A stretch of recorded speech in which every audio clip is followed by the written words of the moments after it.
like that's in our wiring. So we're constantly like, if we go back to cavemen, like that is our survival skill, like to be a little bit fearful of something you don't know. So when I think about blind spots, like I always go to like the shadows that are following you around, because I talk a lot, and with my coaching clients I always think about like the shadow work. What do you think is the telltale sign that you are in, or someone is in that previous stage where it's still very unconscious, but they're in it?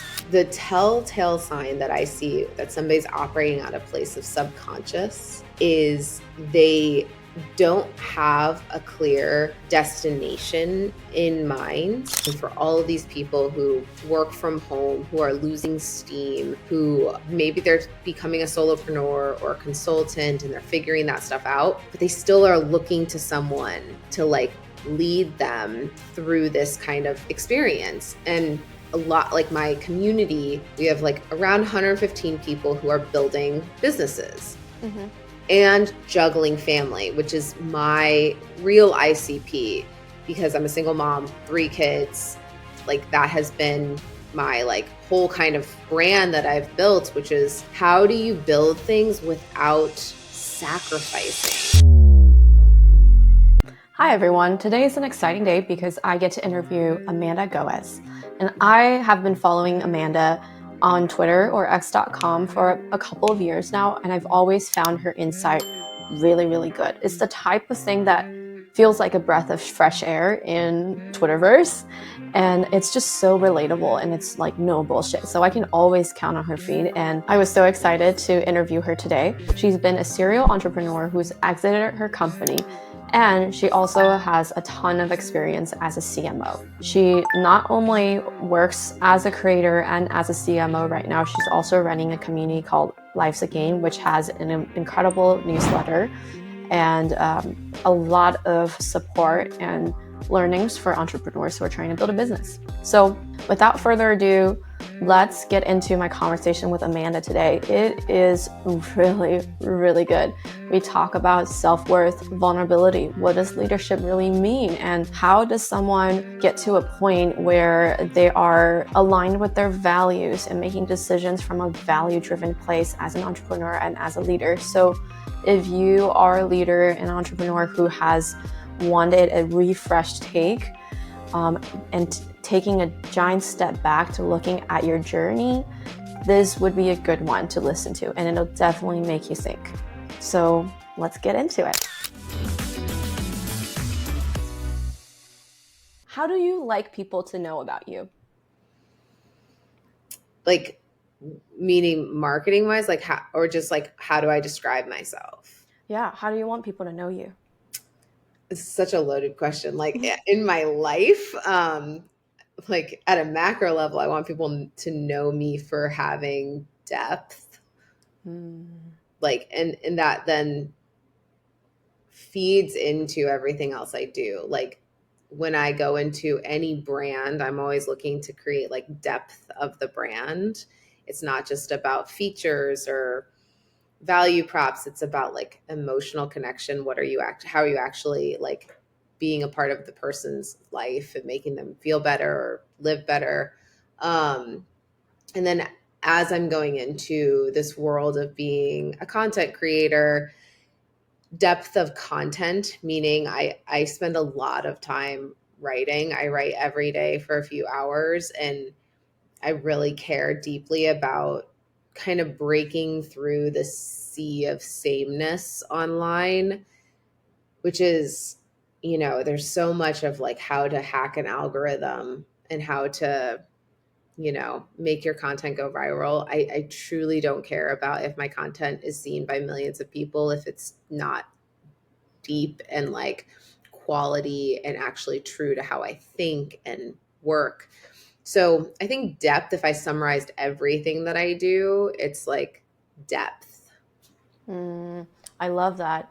I personally love to live life that way because you can look at one moment in life and in time and look at it from so many different perspectives. And what I'm hearing from you is this idea of depth going into your creating content, building relationship with the audience, and even like how you're intending to be a creator is not really just to be seen by the mass, but honoring what is important to you. And the practice is there too, because writing a few hours a day, that's quite a big commitment, and you've got quite a few things that you're juggling with constantly. So like, what does creativity mean to you, and how do you create that space for yourself?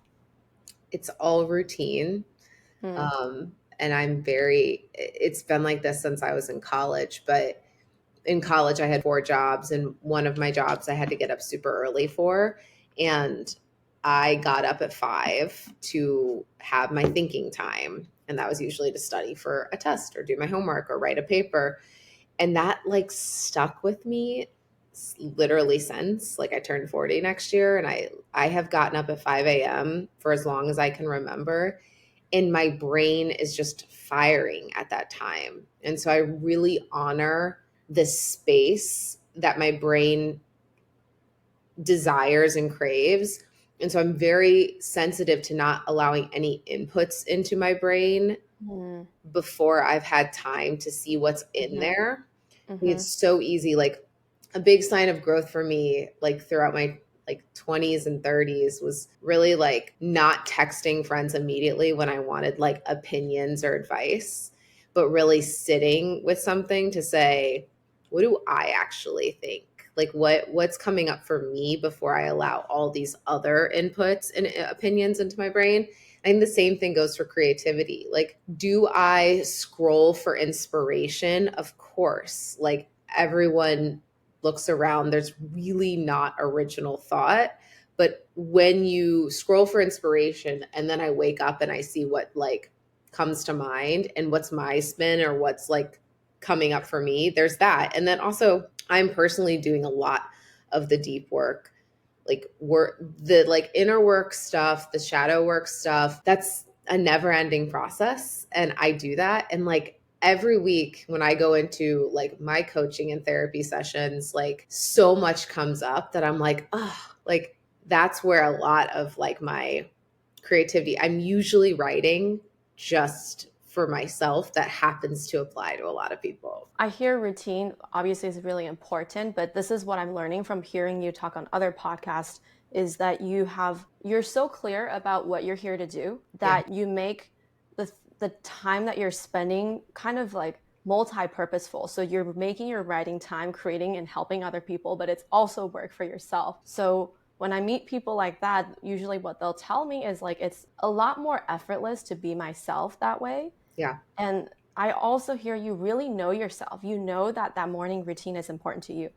Me as well. I'm envious of the type of people who can wake up and just go to a call. Like, I need at least 60 to 90 minutes with myself. Yeah. Like, otherwise I So can't funny. I was function. on vacation with my partner for like 8 days at the end of summer. And it was the first time in a while that I woke up and like, we're completely opposites. Like he's a night owl and I'm a morning person.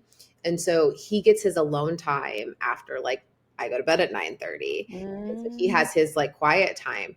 And then I have that in the morning. And it was so funny on vacation. Like 6 days in, I was like, I like I feel like something's missing and I couldn't figure out what it was. And I was like, oh, I needed like a little window for yeah. me because my brain was just buzzing with all of these like thoughts and ideas, and I didn't give it space to get out of there. And I'm like, oh, so I like the next morning I woke up and I was like, I'm getting up at 5. I'm going to go write. And I felt like so good afterwards. So yeah. Yeah. Yeah. Vacations can be quite a mess sometimes for people who are so used to the routine. I definitely feel that. But what you just described is, I think, pretty important. You noticed that something was not sitting well with you, and then you self diagnosed it and you took action right away, which, like in my work with working with CEOs, and even if they manage like a two, three, four, 500 people company, they might come to a point where either they don't know what they need or they know what they need and they can't push forward for Yeah. it for themselves. Mhm. Now, I'm guessing you can do that because of all the inner work that you've done. You just know yourself so well. So, can you say a little bit more about what that work looks like and how does that help you get after what you need? Yeah. So, couple of things. Noticing is the first step in every single emotion. And I try to allow emotions without, any sense of like shame or guilt. I'm like, okay, I'm feeling off. It's a vacation. Like some people would jump to, oh, but vacation's supposed to be perfect. Like what, how dare you not think that this is like, and so I was like, oh, I'm feeling off. And then I just check in with myself. And I have this next layer that I've had to add in because when you've done a lot of work, sometimes you take it this step further and you try to assign a ton of meaning to something. And I think as you get older, it can be a really easy thing to start assigning a lot of meaning because you really want to. Like, I'm feeling this way, so there has to be all this depth and intense meaning. And so I kind of gut check it and I say, like, on a scale of 1 to 10, like, what's the volume that I'm feeling this? And is that like t-shirt size to the actual situation? Because there are times in your life that you're feeling something at a 9 and the situation would really warrant like a 2 or a 3. That's when I'm like, oh, this triggered something deeper. So I've got to go back and then check in with like my past versions of myself to say, like, what did this trigger for you? My therapist has this like amazing analogy, and I've written about it, and I actually put it in my book, like from her, quoting her. But she always talks about like who's driving the bus, and at any time when an emotion really takes over and you feel extremely triggered, chances are it's not the adult version of you driving the bus anymore. It's a past version of you that's like in the back seat that tried to take over and drive to like fear of abandonmentville or anxiety because you don't think like they love you anymore or something. So anyway, I check in and I t-shirt size it.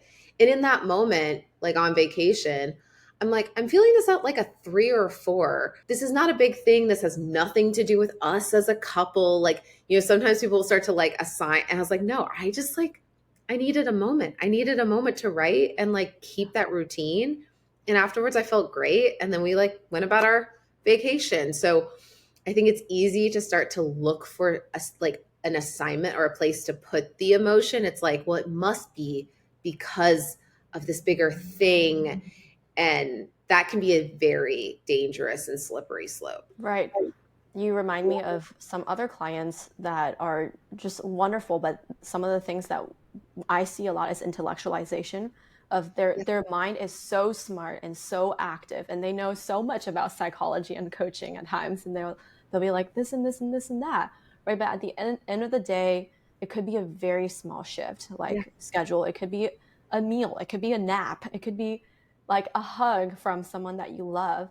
And that t-shirt sizing is really, really important because, like you said, what we feel is not necessarily what we need. And sometimes we don't feel what we need either. So No. sometimes it's completely opposite. And that blind spot, I hear a lot of CEOs who are really scared. Like 8 out of 10 people, they come in, they tell me, I want to see my blind spot. What do you think about blind spots? Does that mean anything to you? Well, tell me more. Like, what's your definition of a blind spot when you're coaching people? Yeah, that's what I ask them too, because I think people hear this buzzword and Right. they come in and they're like, I want to know about this because my investors are telling me again and again, watch out for your blind spots. Um, what I have learned from these people after asking them a lot of questions is either they don't know they're supposed to make a strategic shift, they don't know that they're supposed to make certain decisions, they don't know that certain emotions are affecting them if they have a bit more emotional maturity. And actually, to me, all of that is just fear of the unknown. Which is such a human, like, that's in our wiring. Yeah. So we're constantly like, if we go back to cavemen, like that is our survival skill, like to be a little bit fearful of something you don't know. So when I think about blind spots, like I always go to like the shadows that are following you around because I talk a lot, and with my coaching clients I always think about like the shadow work stuff. What is the stuff that you can't see that is following you around everywhere? And it's usually the stuff from childhood that's unresolved that becomes part of kind of just your programming.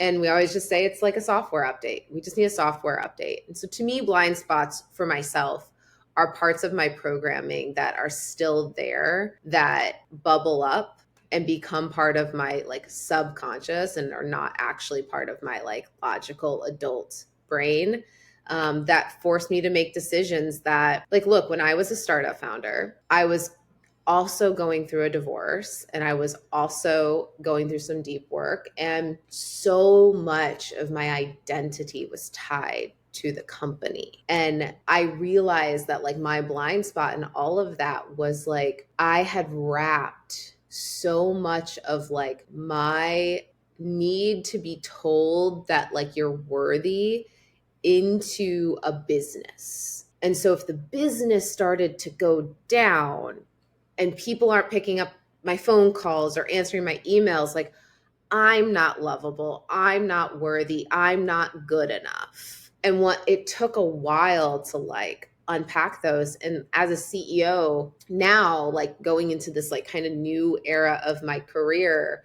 with like a book coming out and all these things, these are deeply personal things, but I've like decoupled my worth from like the outcomes of the things. I'm doing them because I derive so much satisfaction from the process of doing them. And I have a clear goal and alignment of what the purpose of these things are. It's to help people. It has nothing to do with me and so much about like, do these words actually help someone? And the switch there was like I had such a blind spot when I was a startup founder, and it really did affect me. And I made decisions out of like, well, will this make me seem like a great founder on the surface, you know? What do you think is the telltale sign that you are in, or someone is in that previous stage where it's still very unconscious, but they're in it? The telltale sign that I see that somebody's operating out of place of subconscious is they don't have a clear destination in mind, not only for like their company, but themselves as like a leader and their team. And we all talk about like shiny object syndrome, but truly they're the type of person who they can literally get swayed one way or another. And it's like one conversation with one important person has you completely rethinking your business model. That tells me that you are operating out of a subconscious place that says, I want that person to think I'm awesome. And so I'm going to do whatever they said. And this happens so much, like this whole like founder mode thing going around, but like the VC world, I would see it all the time with founders. They'd have one meeting with a VC who they had put on a pedestal, and they would completely rethink everything that they were doing. And to me, I'm like, okay, what in you allowed you to lose all of your conviction of the thing that you had when you walked into that room? Yeah, I mean, that's really big. That almost gives me the visionary of a vision and an image of having no core, having no like Mm-hmm. no direction, right? So then you get attracted like moth to a flame. But I want to also add on from the people I've seen is like that shiny object syndrome of maybe I am clear about the company reaching this stage or like the business doing this way, but what you said about what kind of leader do I need to become? I really think in order to sustain that level of growth, your inner growth has to catch up. So how you treat other people, how your health is, how your sleep is, how your interpersonal relationship is. If you don't have goals for those other things, then it's going to happen in a really burnouty type of way or just a really, really weird way where people go there and say, hey, like, I don't know if it's worth it. I love how the Netflix CEO, he was very famous for like the Tuesday night date nights with his Yeah. wife, but he said something that like really stuck out to me, which was like, I don't want to be that founder that's on his like seventh startup, seventh marriage. I love that you said all of that, because if you don't have that like solid foundation of the non-negotiables, you will completely operate out of a subconscious. Yes. And then, so that's the before. But I think there's like the work during, which I think we both agree it's a lifelong work, but then there's also the after. Once you find that sense of worth, it feels really different. It makes me think of something really interesting. One of my therapist told me, like, did you know some people don't have an embodied sense of worth? Like when you ask Mm, them, what does their self look like or feel like inside of them, or what mm, does joy feel like? What does the sense of purpose feel like?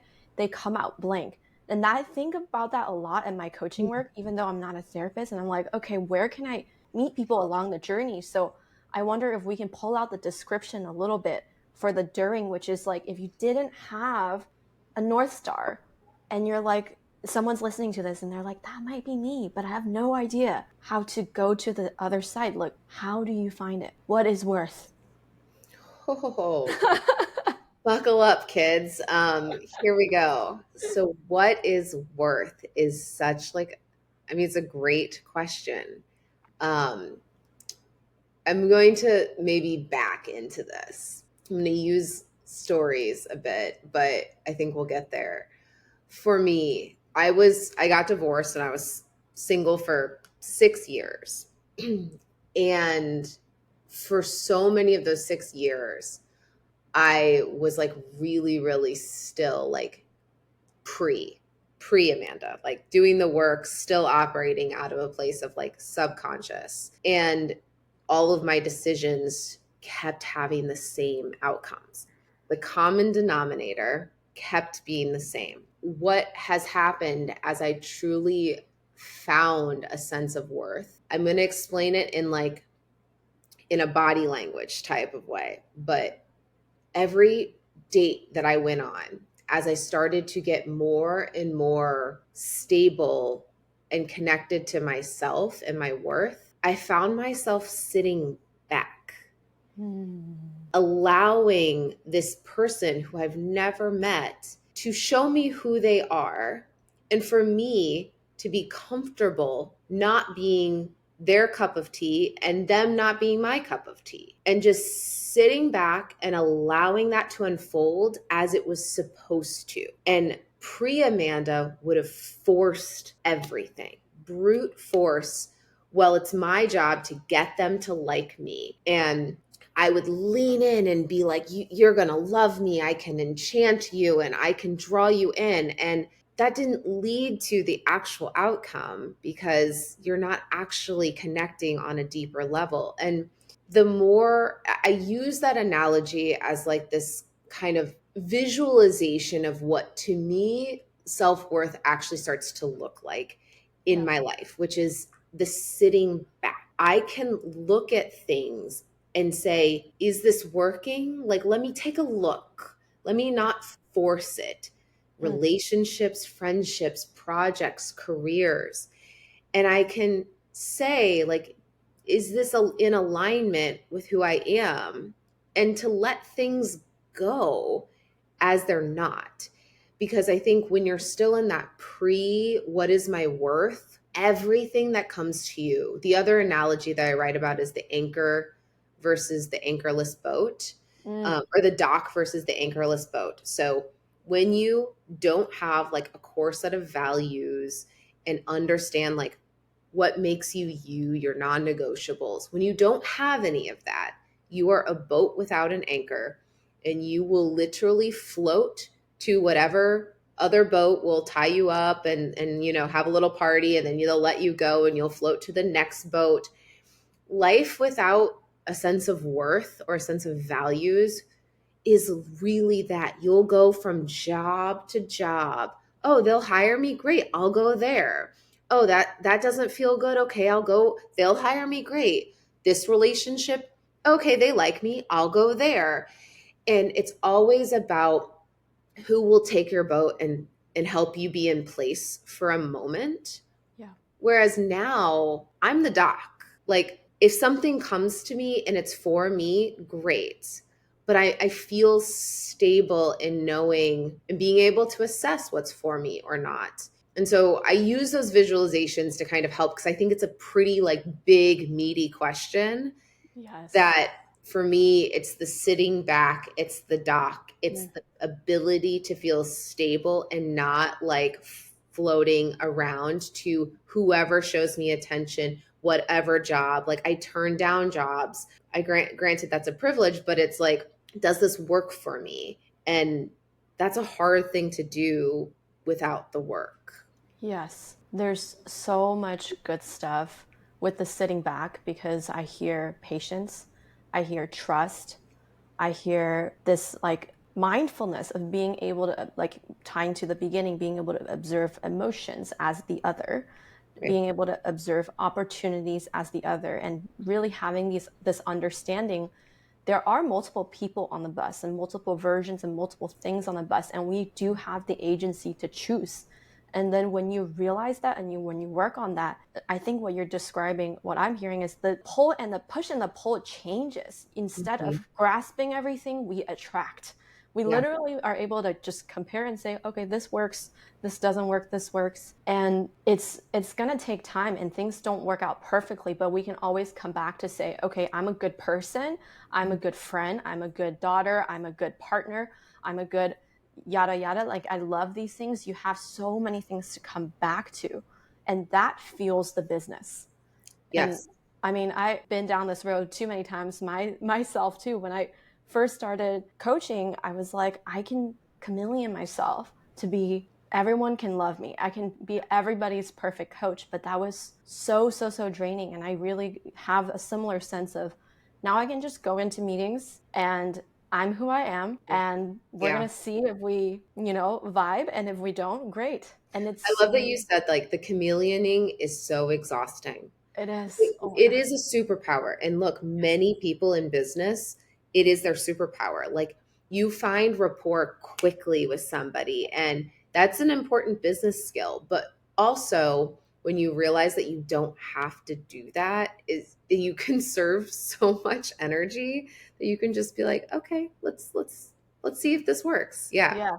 And something I've been thinking about lately is like, where is the line between chameleon being a energy draining self betrayal type of thing Hmm. and it being a superpower? Because there is like a line there. It is kind of the source is kind of the same thing where we're really good at reading people and Yeah. providing information. But I think the difference is where it's coming from. Does it come from subconscious or conscious fear Yeah. of like, I don't have direction, or does it come from that doc that you're Yeah. talking about? I think the same thing with like, where's the line between vulnerability and oversharing? Because Oh, oversharing comes from a place of like true anxiousness, yeah. of extreme need for connection, whereas Mm, vulnerability is like of service to the other person, of like, let me be vulnerable so that you can also feel safe to be vulnerable. But I think those there's this fine line with all of those things. And I do think both of them, they both share the like, what's the sense of purpose? Like, what are you doing it for? that's, I think, worthwhile to talk a little bit more about because that's another popular question I get in coaching sessions. And I'm guessing you may sometimes too when you talk with leaders because sometimes they'll ask and say, hey, I really want to build connection with my people. Mhm. And there's this hard news coming up, and I do want to share and I do want to say I'm scared and like maybe a little bit anxious. And I want them to know I have feelings too, but I also don't want to like burden them. So then they're having problems finding what is appropriate vulnerability at a leadership level. The best leaders that I've ever seen are when I was at the Knot, we had some incredible leaders there. And I think I probably mirrored a lot of like I kind of absorbed parts of each of them and then that molded and created my leadership approach.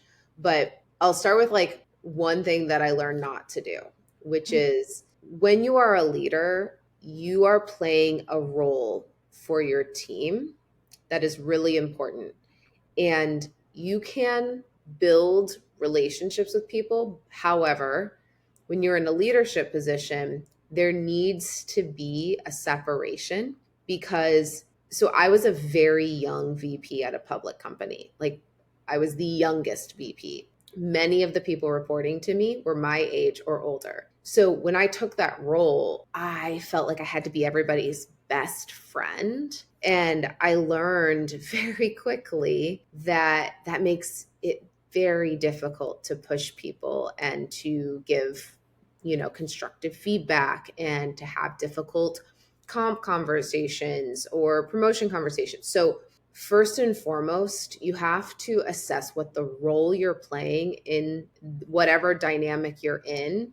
What's my role here? My role right now as the leader of this team is to make sure that we are working together to hit both the company goals and the individual's goals. I always keep it as simple as humanly possible. That is the role I'm playing, and those are the key objectives. So if I'm trying to hit the company's goals and the individual's goals, where does my vulnerability fit into this? Well, if something's not going well at the executive level, I'm going to be vulnerable with my first team. Your first team principles are so key in allowing that vulnerability. If another department is throwing me under the bus, if my top line goal is to make sure the company is succeeding and my team is succeeding, who does it help for me to share with my team that department is throwing me under the bus? It doesn't. It helps when I share that at the first team level, because that's going to help move the business goals forward. Now for my team, my role is to make sure that their individual goals, they're growing as in their skill set, their leadership skills, etc., and coaching them. And when you're coaching someone, sometimes you use stories and anecdotes to create a sense of relatability and help them understand why they're so triggered by that person or how to grow and how to evolve. But it's always around the goal is to help them grow and reach their career goals. So I've got the business goals and their goals. And for me, I was going through a divorce, and there's two camps to this, but I knew that it didn't help anyone for me to bring all of that to work. It didn't help the business goals and it didn't help. What I had to do is figure out what I needed. And so I communicated that with my boss to say, hey, I need a mental health day this day, or I have court that I have to leave early for. I was very upfront with what I needed to ensure my mental health was okay while I went through that. But sharing that with my team would have made them hesitant to tell me their struggles and their concerns. So I always had to really think about company goals, their goals, and then my goals. And as long as I kept those three in check, that's where I think that vulnerability versus oversharing, you kind of have a barometer.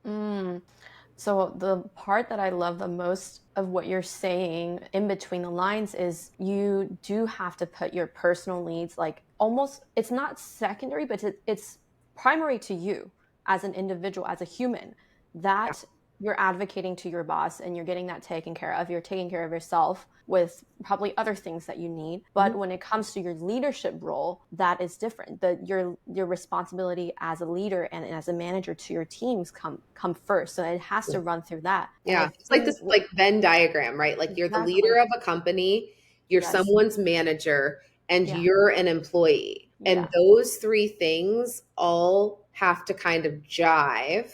And it's not that there's a prioritization, it's truly a Venn diagram, and which role are you in at any time. If I'm in a leadership position, meaning we're talking about the business goals, what persona or what level of depth do I need to share right now? If I'm in manager position, what does my employee need? And then if I'm in employee position, what do I need to advocate for to make sure that I'm okay and I'm set up for success? Yes. And how do you define leadership these days?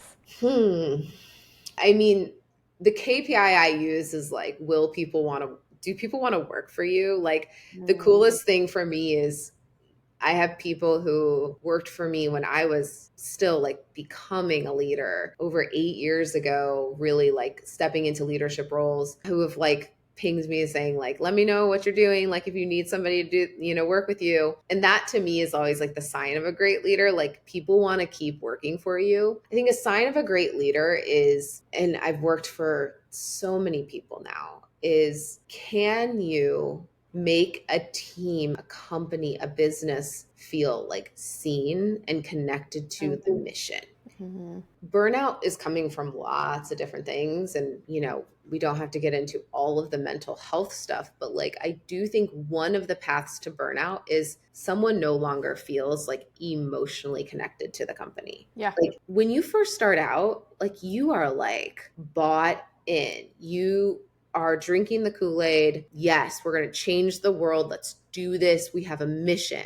A great leader keeps that fire burning, right? Like they're doing the town halls. They're making people celebrate milestones. People know what's happening across the company, who's doing what. There's transparency.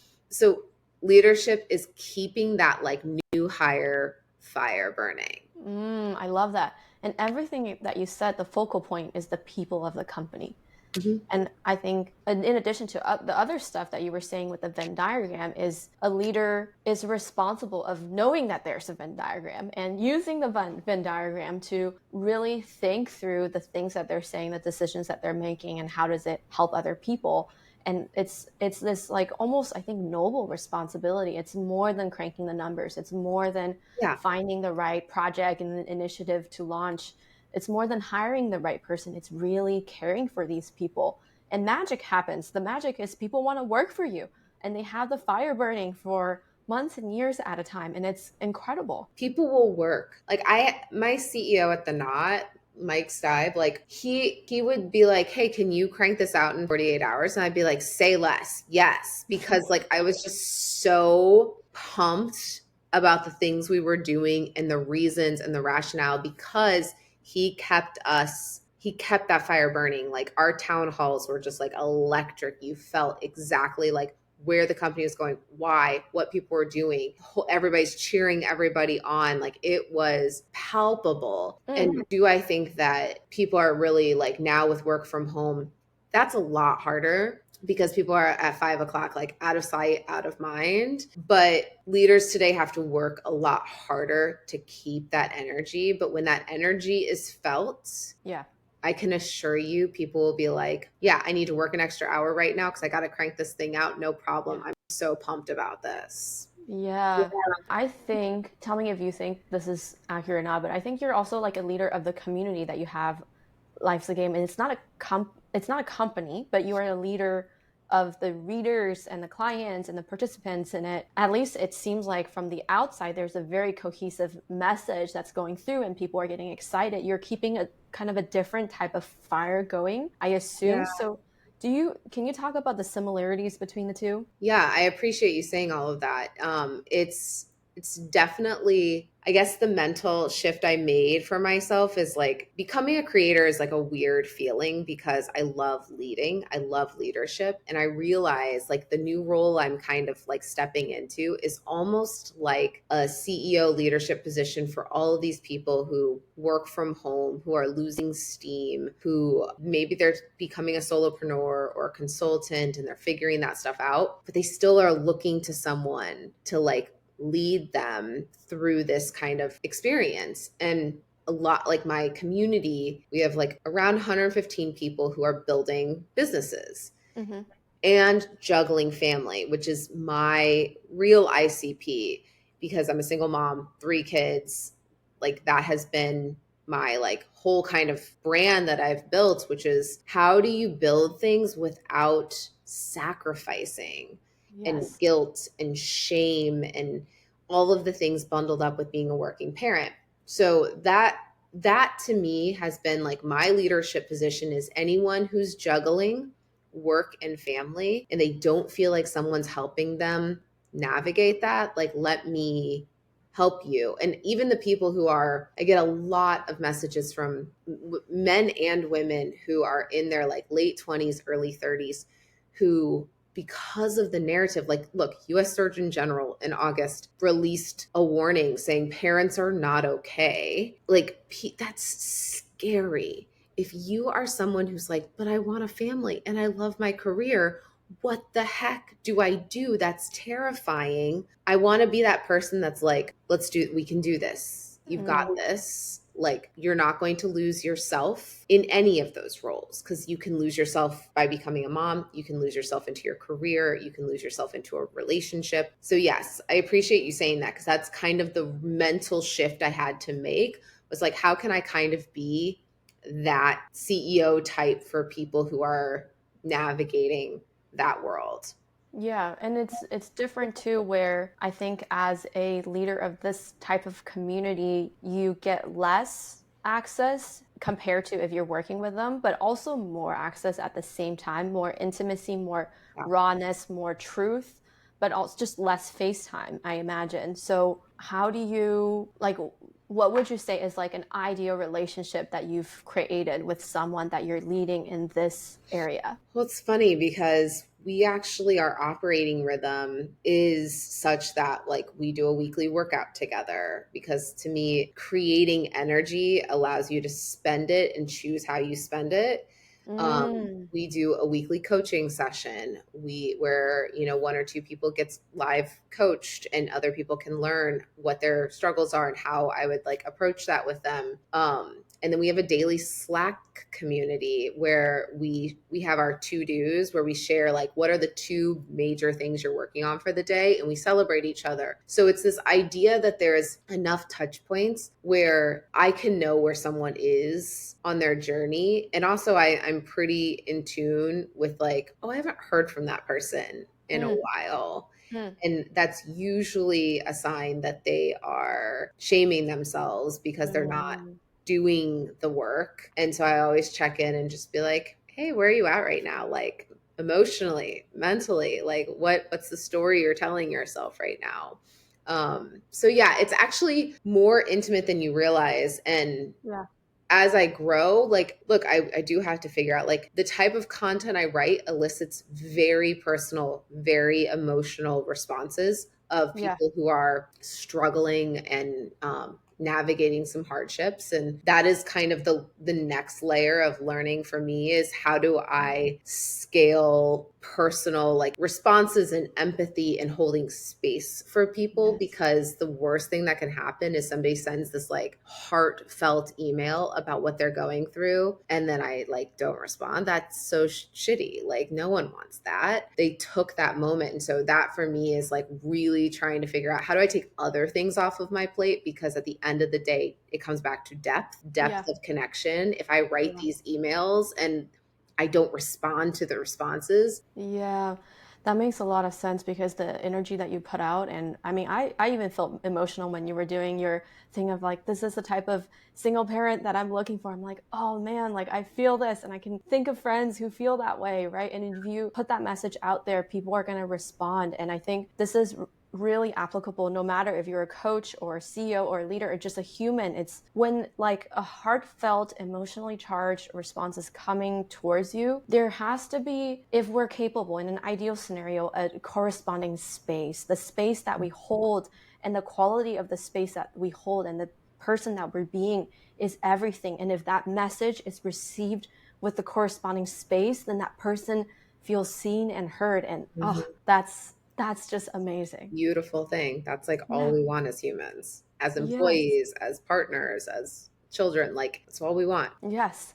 We all want to be seen, heard, and connected with. Yep. That's the core of everything. Yeah. Well, we're going to start wrapping up so we can send you off to your next thing with a little bit of leeway. But is there anything that I haven't asked you yet that you wanted to talk about? Whew.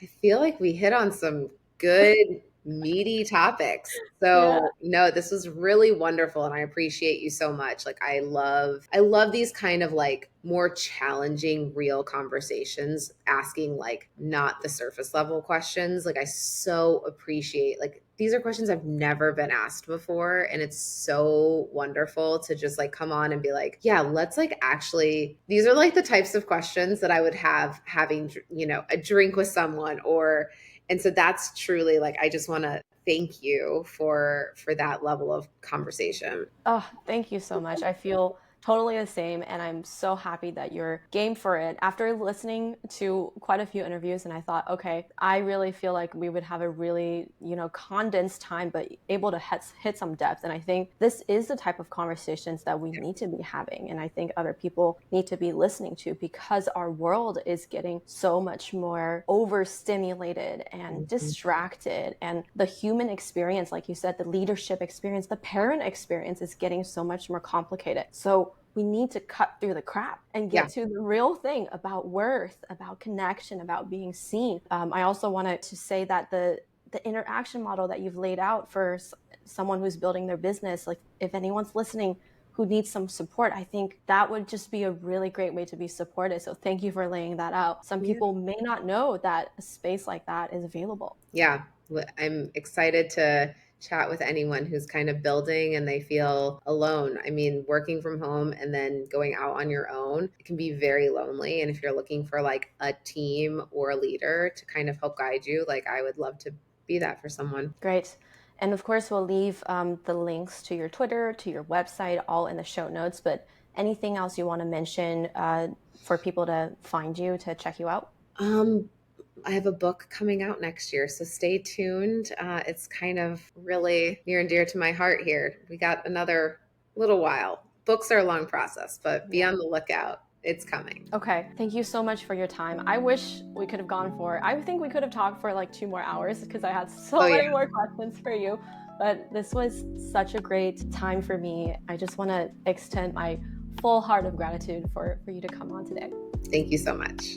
All right.